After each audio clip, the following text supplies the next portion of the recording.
আরো একটি ক্লাসে আপনাদের সকলকেই স্বাগতম। আজকের ক্লাস থাকবে সূচক নিয়ে। সূচক কি? সূচক হচ্ছে কোনো কিছুর পাওয়ার বা ঘাত। কি বললাম? সূচক হচ্ছে কোনো কিছুর পাওয়ার বা ঘাত। তাহলে সূচকটা কি আমরা দেখি একটু। খেয়াল করেন যে মনে করেন কোনো কিছু পাওয়ার বা ঘাতকে যদি সূচক বলে তাহলে a পাওয়ার n বা a পাওয়ার m।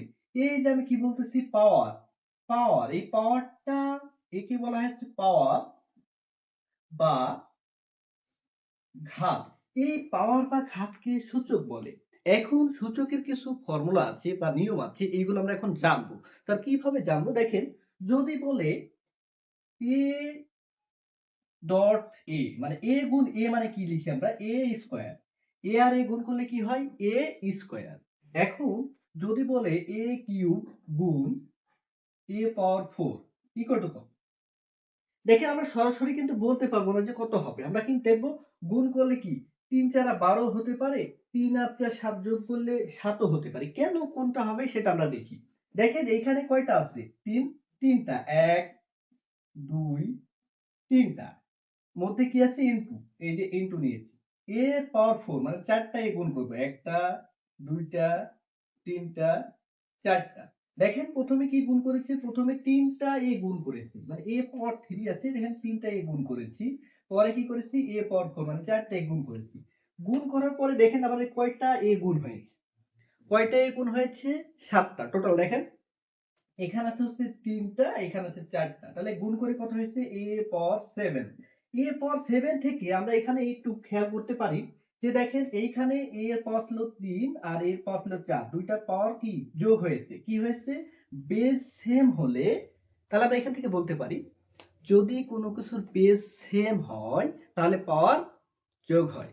তাহলে আমরা এইভাবে বলতে পারি যে মনে করেন a এর পাওয়ার ছিল হচ্ছে m গুণ a এর পাওয়ার ছিল হচ্ছে n। কি বললাম যে কোনো কিছু বেস সেম। দেখেন বেস হচ্ছে এখানে a, বেস সেম। তাহলে বেস সেম নিয়েছি। পাওয়ার কি হবে? পাওয়ার হবে যোগ। তাহলে n প্লাস n। এইটা হচ্ছে এখানকার সূচকের যে ফর্মুলা, সেটা হচ্ছে সূচকের। আমরা এখান থেকে আমরা সিদ্ধান্ত নিতে পারি যে কোনো কিছুর বেস যদি সেম হয় এবং তারা গুণাকারে থাকে তাহলে পাওয়ার যোগ হয়।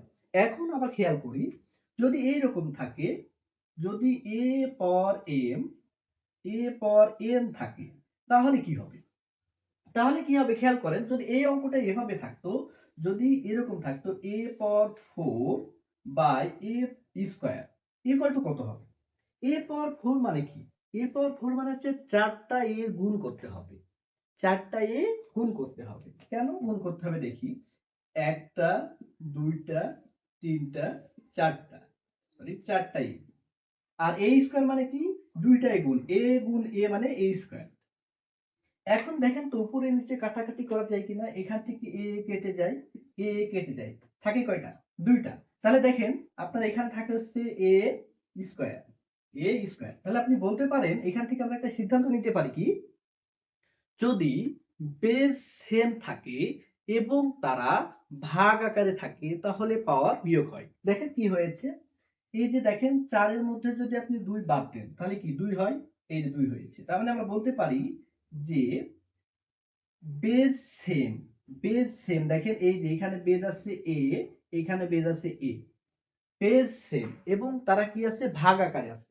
যদি এই যে ভাগ থাকে তাহলে পাওয়ার বিয়োগ হয়। তাহলে a power m minus n। তাহলে আমরা এই সিদ্ধান্ত নিতে পারি যে বেজ সেম থাকলে এবং তারা ভাগ আকারে থাকলে পাওয়ার বিয়োগ হয়। আর যদি বেজ সেম থাকে তারা গুণ আকারে থাকলে পাওয়ার। আর এখান থেকে সিদ্ধান্তে আসলাম যে কোনো কিছুর বেস যদি সেম হয় এবং তারা ভাগ আকারে থাকলে পাওয়ার বিয়োগ হয়।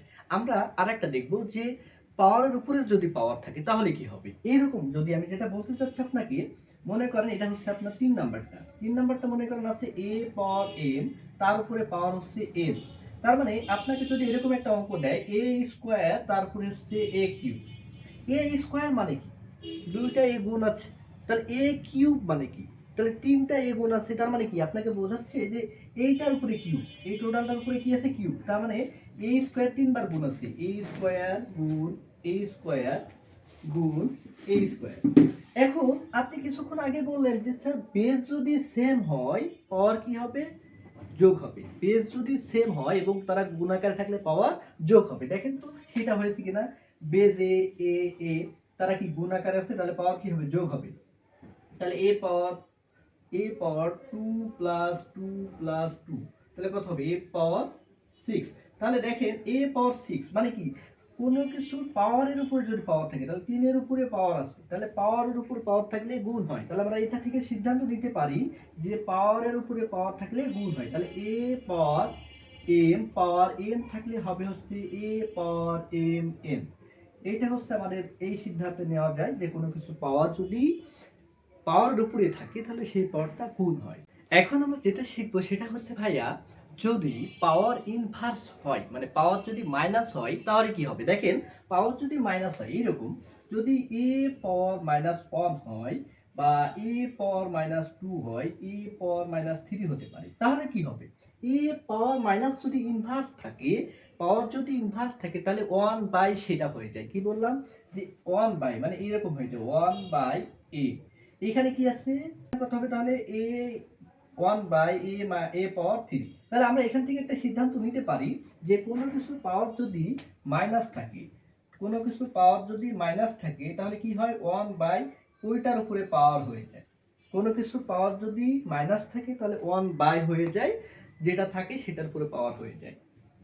এখন আমরা যেটা জানবো সেটা হচ্ছে এ নট ইকুয়াল টু সবসময় 0, a power naught equal to 1, a power a naught বা এ পাওয়ার 0 ইকুয়াল টু 1। কেন 1 আমরা সেটা একবার দেখি, যে মনে করেন এর পাওয়ার হচ্ছে m ভাগ এর পাওয়ার হচ্ছে m।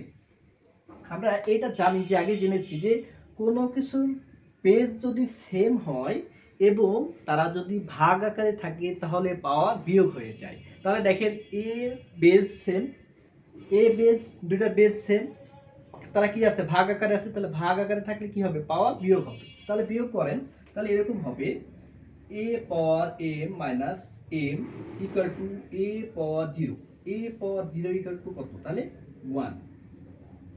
বোঝা গেছে কি, এটা ইকুয়াল টু হচ্ছে 1। কোনো কিছুর পাওয়ার যদি 0 থাকে তাহলে সেটার মান হচ্ছে 1।